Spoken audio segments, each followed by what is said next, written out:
Welcome to the World Forest Report. This is Dean Bell with Dean Kevin. I'm going to start with something from Stephen Quayle. It's a new documentary out. I'm going to play the trailer and we can discuss it. It has to do with the drought and the ongoing fires around the world, which are caused by basically the geoengineering factor, making the soil and environment heat up and flammable. So let's see what we see here with the trailer. We can discuss it a bit. Climate chaos. The Earth is under attack. 12 people were killed in a submerged subway. There is a looming climate disaster. The extreme heat, bone-dry conditions, the devastating drought decimating crops. The Earth's climate is drastically changing, oftentimes with catastrophic results. Throughout the world, a mega drought is choking the life out of civilization. Exceptional and extreme drought conditions, those are the two worst categories. And now the news is about to get even worse. While wildfires blaze through the towns, floods are ravishing communities. A year's worth of rain lashed central China's city of Chengqiao over the course of just 3 days. The Earth is warming because of man, but it is geoengineering and the manipulation of our planet's weather that is devastating our climate. Through the years, powerful and well-known people have voiced their desire to kill off humanity. Weather control is about the globalist hold to power and their depopulation agenda. Now in 2021, they are preparing to cull the human race. Climate engineering is the crown jewel weapon of the military-industrial complex, a weapon with which they can bring populations to their knees without those populations ever even knowing they're under assault. And now, through the use of geoengineering, they have created one of the most severe droughts in human history. That drought will bring about a famine that will kill millions. And they are not going to relinquish that power. And they are willing to pay any price, including the decimation of what's left of Earth's life support systems. The consequences of these evil actions places everyone on the planet in grave danger. Today, there is a confluence of events in the world which will culminate with the breakdown of the global economy and the social order. We are going to go through a very, very difficult time. There will be a massive upheaval, people angry in the streets by the millions, and the cities will burn. The purposeful collapse of our climate will bring about pestilence and famine. As that famine intensifies, people's desire for freedom and their desperate need for food and water will cause society to come apart at the seams. There has been chaos and violence in the streets.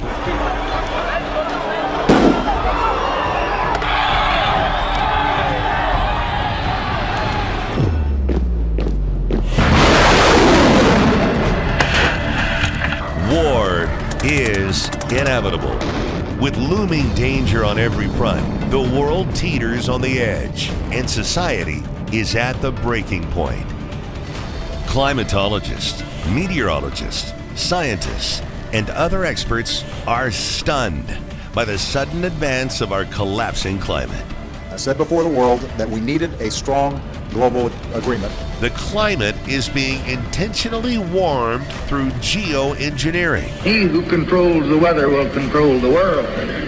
This is weather warfare brought to bear against all of mankind.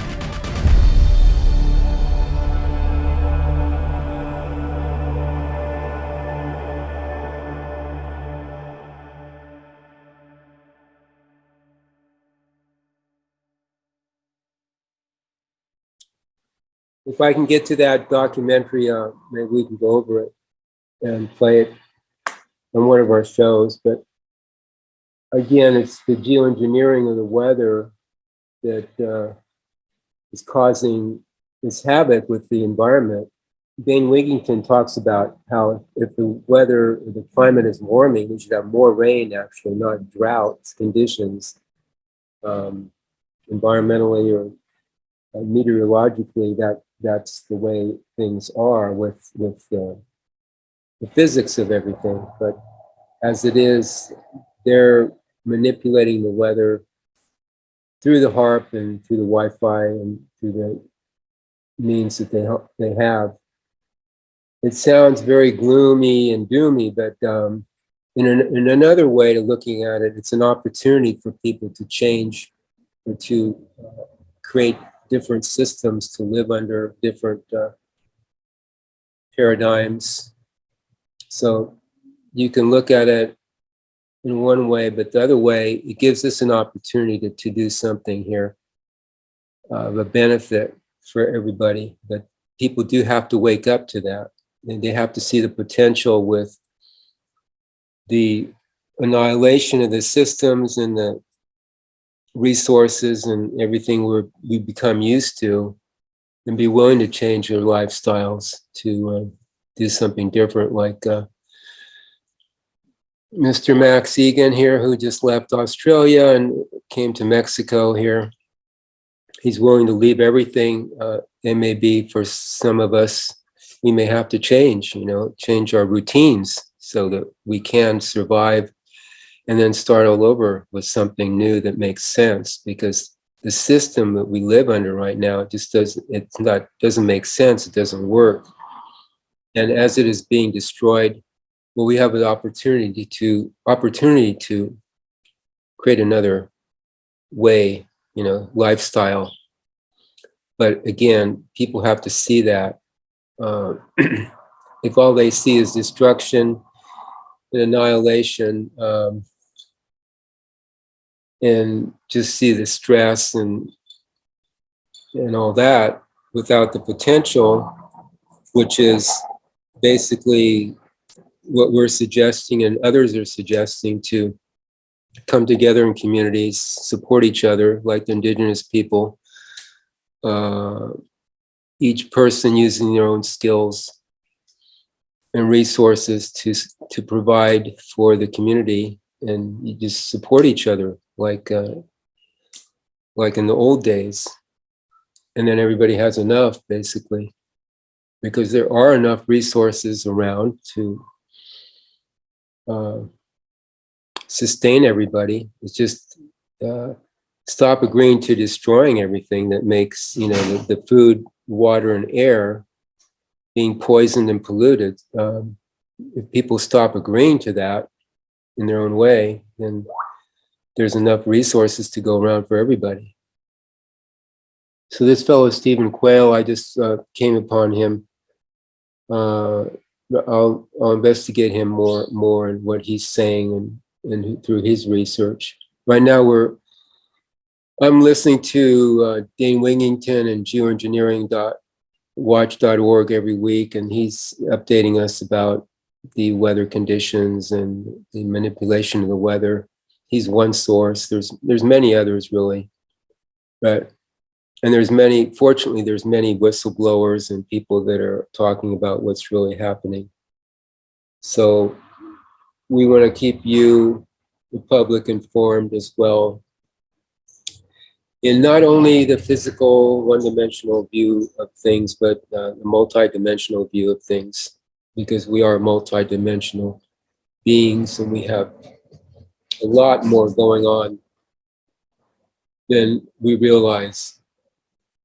And we want to bring that out for people, because it's about survival, and the more you're aware of, the better off you are.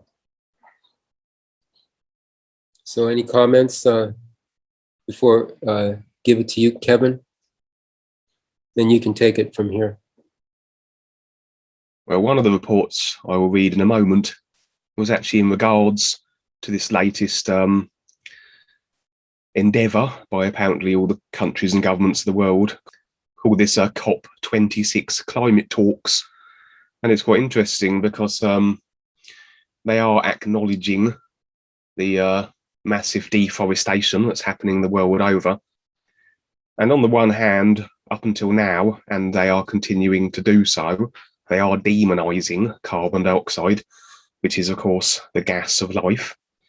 And a number of researchers have said the levels of carbon dioxide in the atmosphere I think they said they were 500 parts per million. I'm not sure parts per million is the exact terminology they used, but whatever the phrase was, it was 500.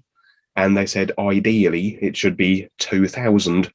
So in fact, this planet is operating, it'll be operating on 400% less carbon dioxide than is ideal for the survival of life. And of course, as we know, all the environment requires the carbon dioxide and then produces the oxygen that we all breathe. And so, as these alternative scientists have said, we're barely on a level where life can be sustained, and were it to dip anymore, it would be basically a death spiral.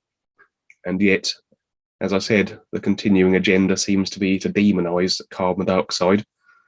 But at the same time, they've also acknowledged in these COP26 talks, plants and the environment do take in the carbon dioxide. That is essential for their survival. So it's got a strange parallel, really.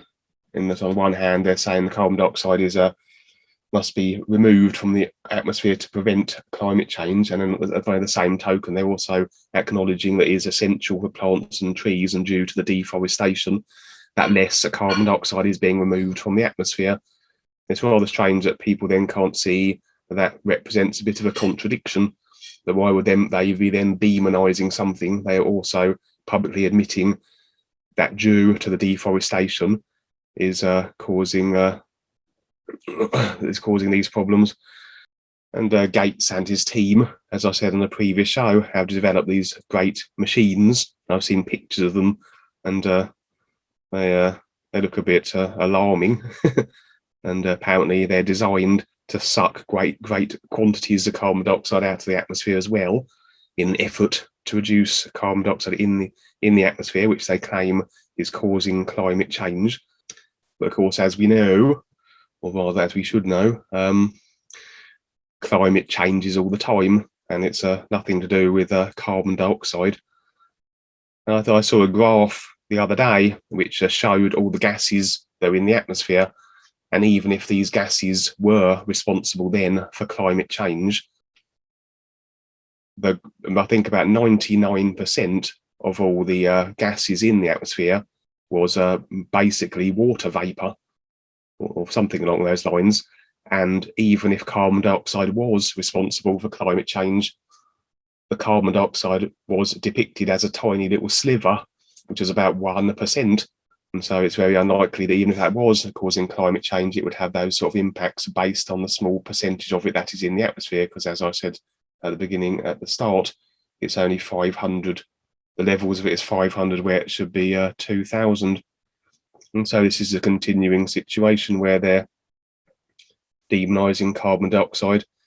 And of course, this is prepping humanity for the acceptance of having to reduce carbon dioxide and reducing our own carbon emissions.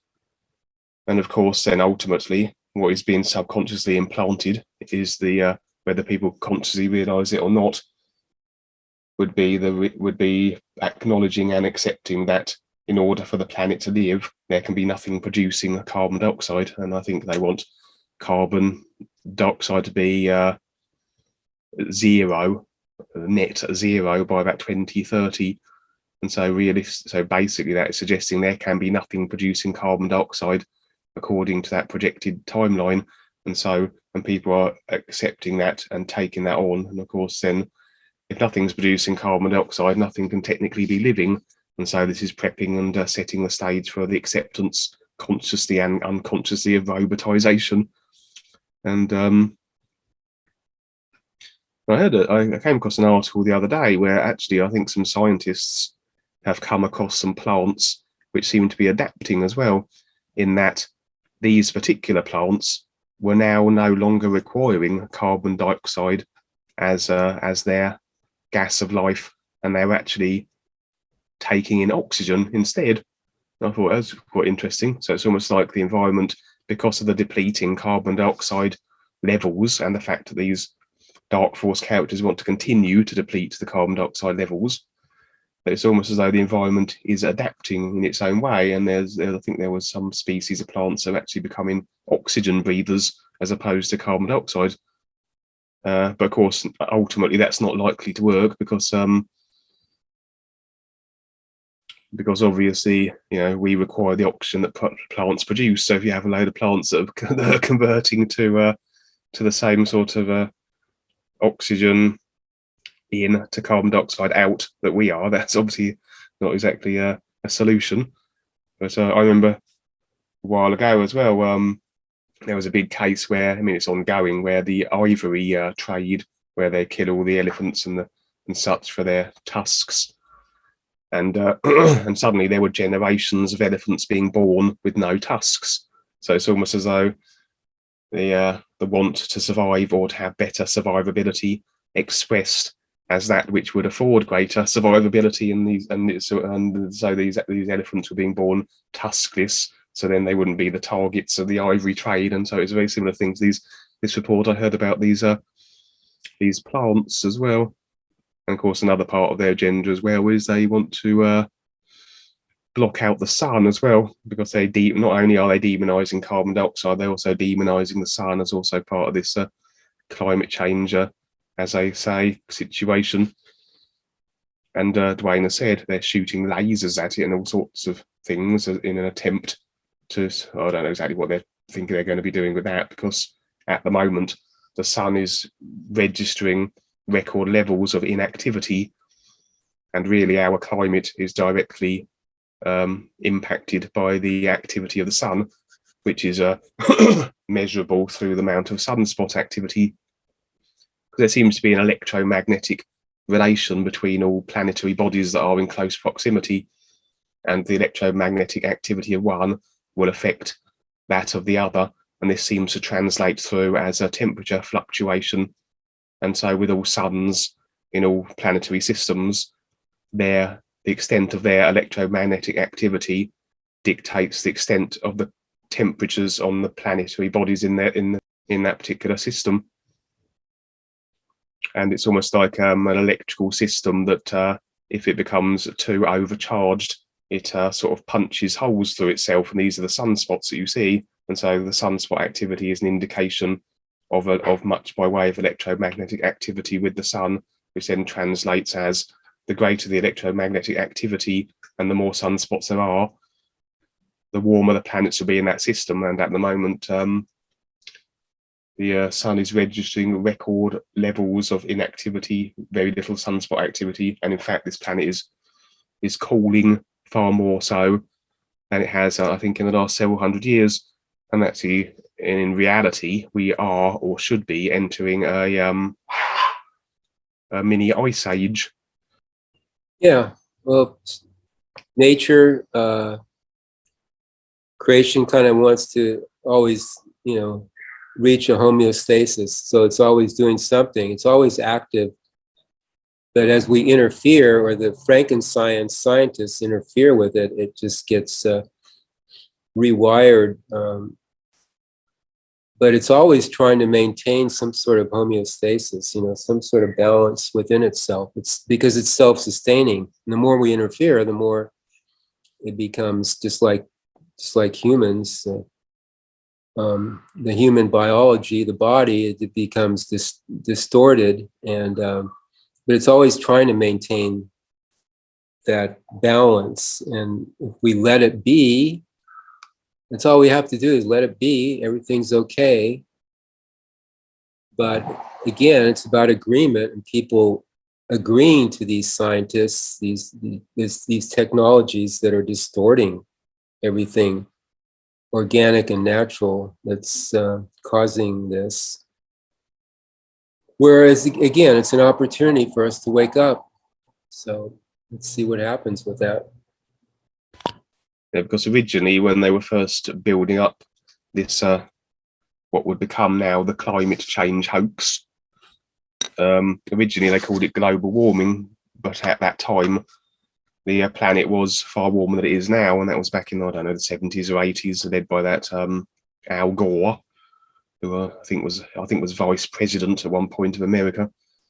under, I think possibly under Bush or one of them, maybe even an early Clinton. president. Clinton. Was it? Yeah. Yeah, and he was basically in charge of, and through his activities and what he pushed through, I mean, he became a multi-billionaire, so it certainly suited him financially to put out that propaganda.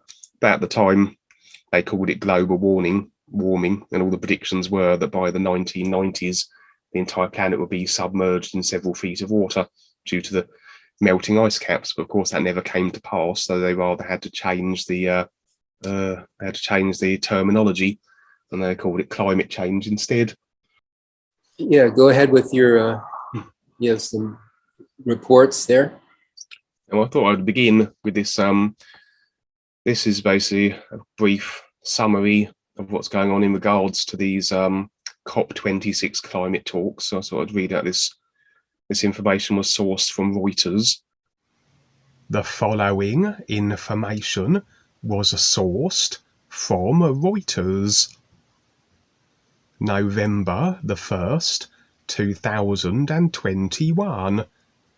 More than 100 global leaders late on Monday pledged to halt and reverse deforestation and land degradation by the end of the decade, underpinned by $19 billion in public and private funds to invest in protecting and restoring forests.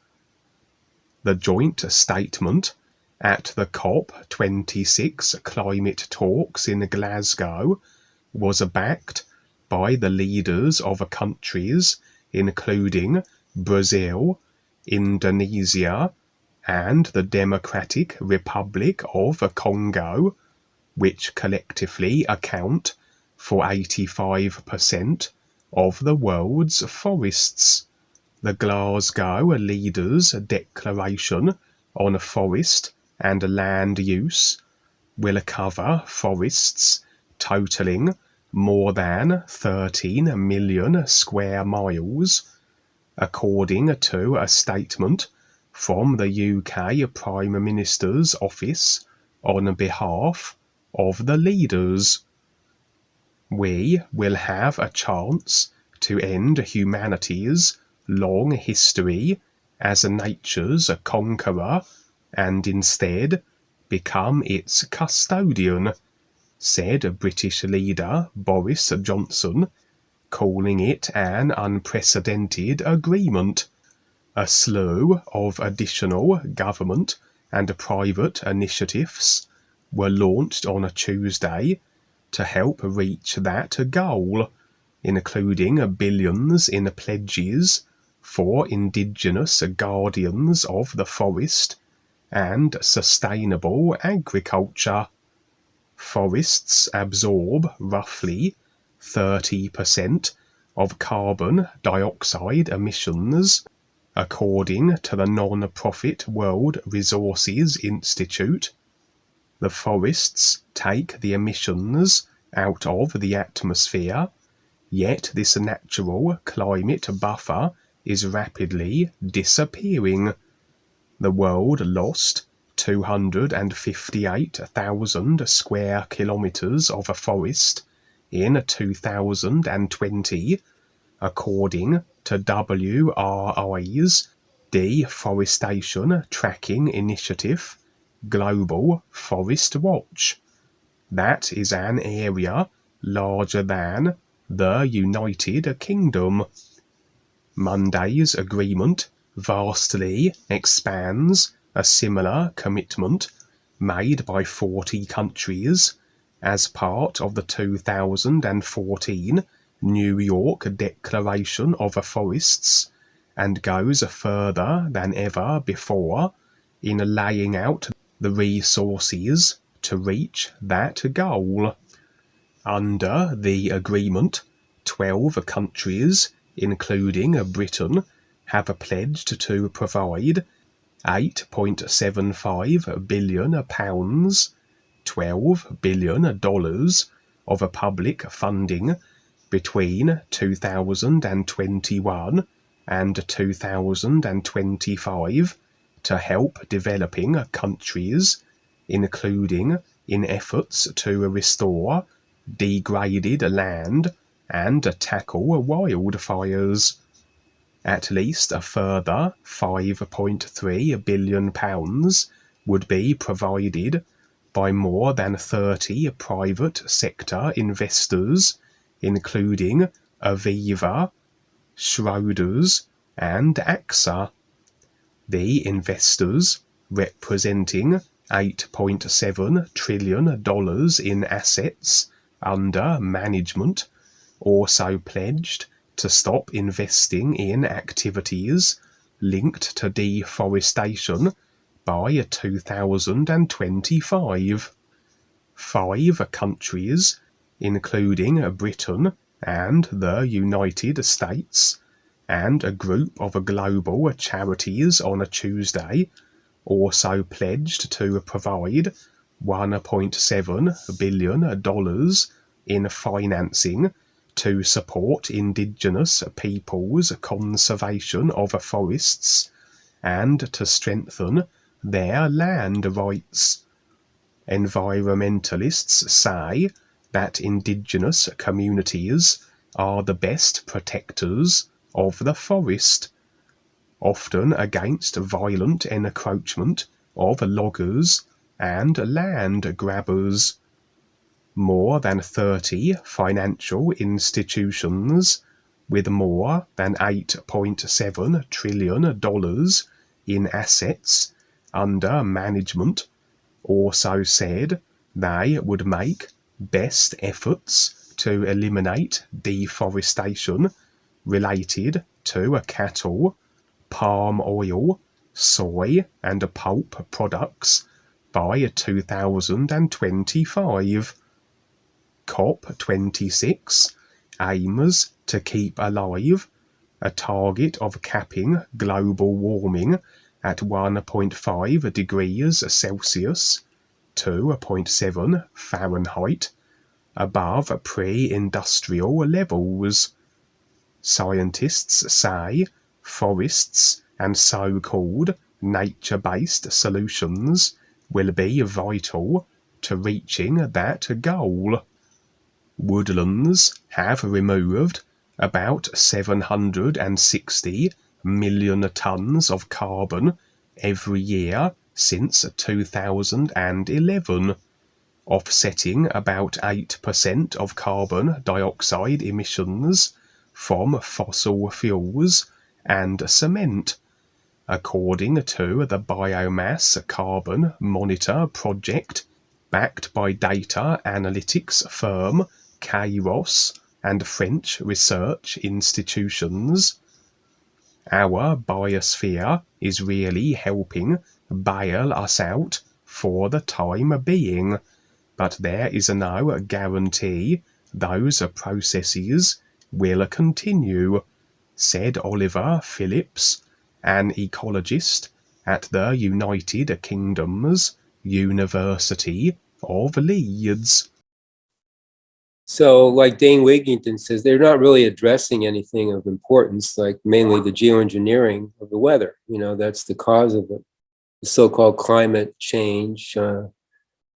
They're talking about this, you know, blocking out the sun and doing, you know, research on doing the what they've been doing for 70 years or more. So it's all a big hoax, as we know, and it's just talk, and you know, looks good for the public, everything they're doing. I don't know if you guys had protesters. Supposedly they're expecting 100,000 protesters in the UK for this conference. Has anything like that been going on? Or was Greta there this year? Greta Thunberg?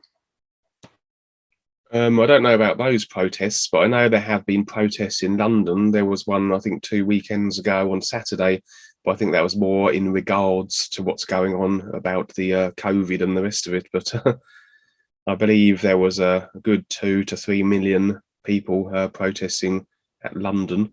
Wow. Wow, that's a lot. Okay. Yeah, they've been doing them quite consistently, these protests in London, and they've been building momentum. but it's quite interesting because not one of these protests has been reported in the mainstream media on the news. No mention of them whatsoever. And you would have thought something of that magnitude surely would have been realised and reported. But again, it goes to show they don't want any attention to be brought on the fact that people are becoming aware and beginning to recognise the control that they're in, and therefore voicing their dissent. And they don't, because part of it is they want to have people who are rather to be as isolated as possible. They don't want people to realise that there are, in vast quantities now, people becoming aware of the situation and getting together and voicing their discontent with it. And so they rather are suppressing that from the mainstream media as much as possible, because obviously the same controllers that are actually destroying the planet and deforestating everything with their fires and their lasers, are also the same control force that controls the media as well, and so controls the flow of information, and so not one mention of those protests would ever reach the mainstream. Never heard of it. No, I never heard of 2-3 million people protesting in the UK. No, not a mention anywhere. That's where we're supporting the idea of self-sustaining communities locally, but in the meantime, they've got the whole picture through their technology. They're seeing the whole picture. When people get together in their local communities, they're kind of isolated in their own bubble. So in a way, they still have like an advantage, even though we may be self-sustaining, they still have like the bigger picture, unless we have the awareness to have some kind of, technology ourselves, or some kind of awareness, ability to see the bigger picture and not just be isolated. So they have that. They see all sides, they see many sides, not all sides, but they see many sides and how people are going to react. Go ahead, Kevin, that's good. And of course, Greta Thunberg is one of their creations as well, and she is designed again to maintain and perpetuate the human cause climate change hoax, where of course humans have nothing to do whatsoever with climate change. I mean, what is an actuality is obviously the pollution and the toxicity that is impacting the environment, but the climate is something completely separate, and the climate has nothing to do with the deterioration of the planet.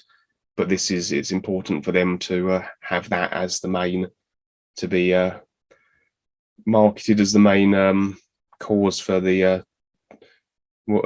the devastating atmosphere, all the devastating environmental situations that are occurring. So then they can continue to roll out their agenda and continue to micromanage humanity and every fine detail and aspect of their lives, and ultimately they can then present the arguments that everybody and everything does need to be robotized in order to save the planet. And of course, so that's the end goal of their situation. They want to be able to, well, their agenda is to convert everybody into a robot and have them connected to technology and controlled completely that way.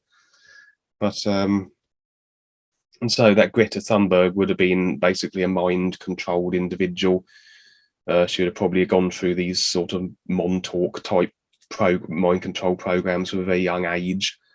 So she will be as much as, I do know she does get attacked constantly by all these alternative people, but she is as much a victim as anybody else. I mean, she would have been brought up probably from birth into these mind control programs. After more than 3 months, the Dixie Fire finally went out on a Monday. Named for a road it ran along, it was the second largest forest fire in California on record. Its flames have burned a scar of almost 4,000 square kilometers into the landscape, leaving charred trees and houses on an area larger than Mallorca. Not a drop of rain had fallen in California for months. As in the previous year, this drought led to a particularly large number of forest and bush fires. Only last weekend did heavy rainfall end the dry period on the American West Coast, and with it the forest fire season. Rebecca Hahn, freelance writer in the Science of the Frankfurter Allgemeine Sonntagszeitung, reported it was another summer of extremes. Not only in North America enormous fires raged, also large parts of Siberia and the Mediterranean region were in flames for weeks. In Yakutia, more than 8.4 million hectares of forest burned, almost 4 times as much as during an average forest fire season. At the same time, Turkey experienced more and more violent forest fires than in decades. Fires were also blazing in many regions in neighbouring Greece. In July and August alone, the fires in the Northern Hemisphere released a record amount of more than 2.6 billion tonnes of carbon dioxide, reported Copernicus, the atmosphere monitoring service of the European Union and the Space Agency ESA. Forest and bush fires are nothing unusual in and of themselves. Regular fires are an important part of many ecosystems. In the taiga and savanna, bushfires help keep the landscape open, and in forests, the fires make room for regrowing young trees. And as a study published in the Philosophical Transactions of the Royal Society B in 2016 shows, the area affected by fires around the world was actually smaller in the past few decades than in the centuries before. The forest fire season in the western United States no longer lasts 4 months, but in some places more than half a year. A study published in the PNAS in June also shows that forest fires are also raging in higher and higher elevations. High temperatures and early snow melt dry out hills and mountain sides that used to be too humid to catch fire. For example, forest fires between 1984 and 2017 were able to move up the slope by an average of 7.5 meters. No, I see that. The statistics can be so easily manipulated. Even, was it you or somebody talking about even the population of the world, so-called 8 billion? They consider it a whole lot less than that. Who's going to take the time to research, scientific studies and all this research that supposedly is going on, and the data that we get from NASA, Raytheon, NOAA? I mean, there are people that do follow this, and they do their own experiments, like Dane Wigington, who basically chartered a plane or rented a plane, a jet, to go up into the atmosphere and test the contaminants in the atmosphere at different levels, being up to more than 30,000 feet. May have gone to 40 to 60,000 feet and then on down, and took samples. I mean, he did his own research, and he's apparently he's, on the level. So he's reporting like it is. And like he says, they don't test the environmental, EPA doesn't test. They don't test but 10 to 4 microns of whatever's up in the atmosphere. And these nanoparticles are a lot less, a lot smaller. So they don't even test for the contaminants in the atmosphere. So that too, these reports that we hear, these statistics, easily manipulated. You leave out things, you add things. You can do anything you want. And like, again, who's going to go research these things unless you're a specialist or you're really obsessed with some portion of some, financial world or science, or like Dane this is 20 years he's been doing this. So he's got his own equipment, and he's apparently an independent researcher. So we get it through these kinds of people that are doing their own research and not depending on the agencies and systems in place who can do whatever they want, can make it look and appear however they want. Yeah, so thanks, Kevin. Go ahead if you have anything else. Over the past day, the 30th of October 2021, in Russia, forest fire forces have liquidated 8 forest fires on an area of 289 hectares. It is noted that by midnight on October the 31st, 10 forest fires were active in Russia on an area of 2,552 hectares. The maximum area of fires was recorded in the Amur region. There is one fire on an area of 1,500 hectares. Earlier, the Ministry of Natural Resources and Ecology of Russia named floods, forest fires, and heat waves as the main climatic threats for the country. Russia has endured its worst forest fire season in the country's modern history, according to recent data from the Russian Forestry Agency, analyzed by Greenpeace. Fires have destroyed more than 18.16 million hectares of Russian forest in 2021, setting an absolute record since the country began monitoring forest fires using satellites in 2001.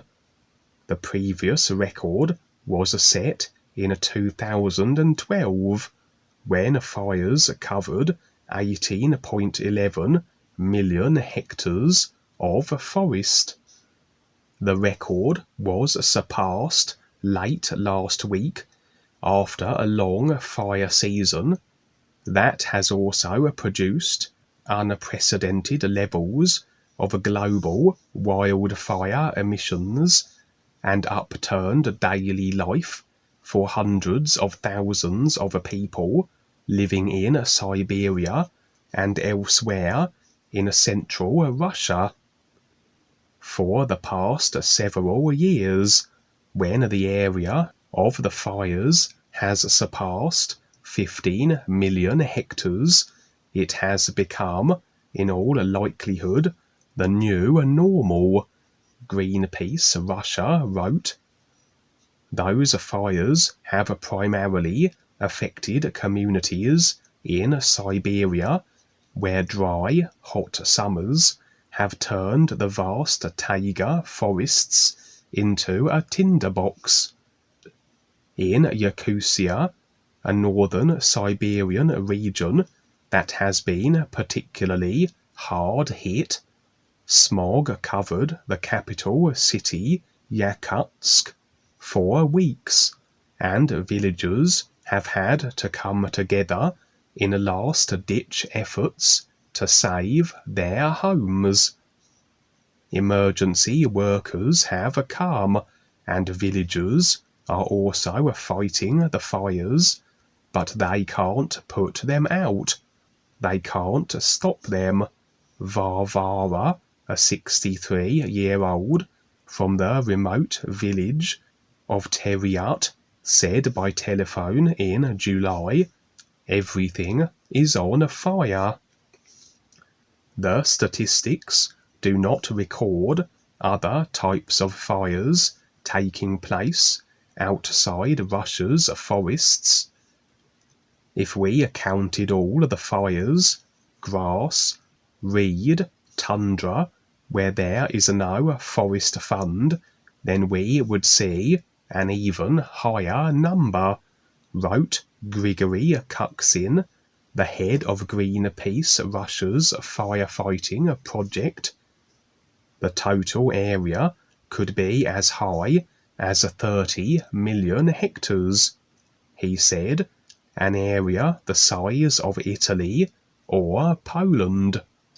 The Copernicus Atmosphere Monitoring Service of the EU found that burning forests in Russia released 1.3 gigatons of carbon dioxide last month, the highest since the organization began measurements in 2003. The taiga forests of Siberia pumped 920 megatons of carbon dioxide into the atmosphere between June and August, more than all the forests in the rest of the world put together. The fires in Yakutia played an important role in that, as the fire season lengthens and pushes further north, amid unusually high temperatures and lower than normal soil moisture. According to Greenpeace Russia, the fires in Yakutia are continuing, including north of the Arctic Circle. That is not characteristic for this time of year, Kuksin wrote. Grass fires are also ongoing, mainly in Russia's southern regions of Rostov, Volgograd, Astrakhan, and Orenburg, Greenpeace said. The rising temperatures will also make it more difficult for emergency workers to manage Russia's regular peat fires, which have enveloped Moscow and other cities in noxious smog in past years. Wow. Okay. So the alarmist news, they, purposely, whatever, they trump this up.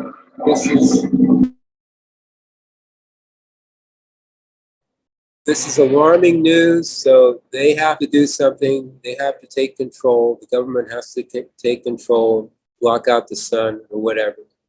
COVID virus. This is a pandemic. They have to take control, mandate certain things, vaccines. They have to take control. The drought. Okay, they have to control the water now. They have to monitor the water. It's up to them, the government. Fires, food shortages. Everything, they create the problem, they have the solution. So everything that we rely on, our resources, they're taking control of. We just see this. And the news, again, is purposely alarmist in a way, plus they don't have really the solution. Here I see Governor Newsom. He just got $1 billion wildfire prevention plan with President Biden here for California's wildfire problem. So what does that entail? $1 billion for what? Prevention of what? $1 billion is a lot of money for whatever they're going to do. I mean, it just sounds good, but again, they're the solution, right? They're not really presenting us with the reality of what's really going on with the geoengineering of the weather and all the control mechanisms in place. So it's a big challenge for all of us here. What we're doing here is just presenting the information as we see it, and your choice what you want to do about it. But little by little, we can maybe sneak through and do something to offset this. More people that are waking up, the better off.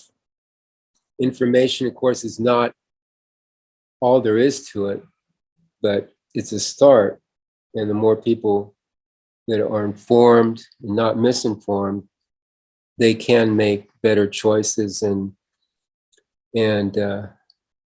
go to DwayneTheGreatWriter.net, www.DwayneTheGreatWriter.net, because there we have some plans in place for projects, environmental projects that make sense, that will help people see through this situation.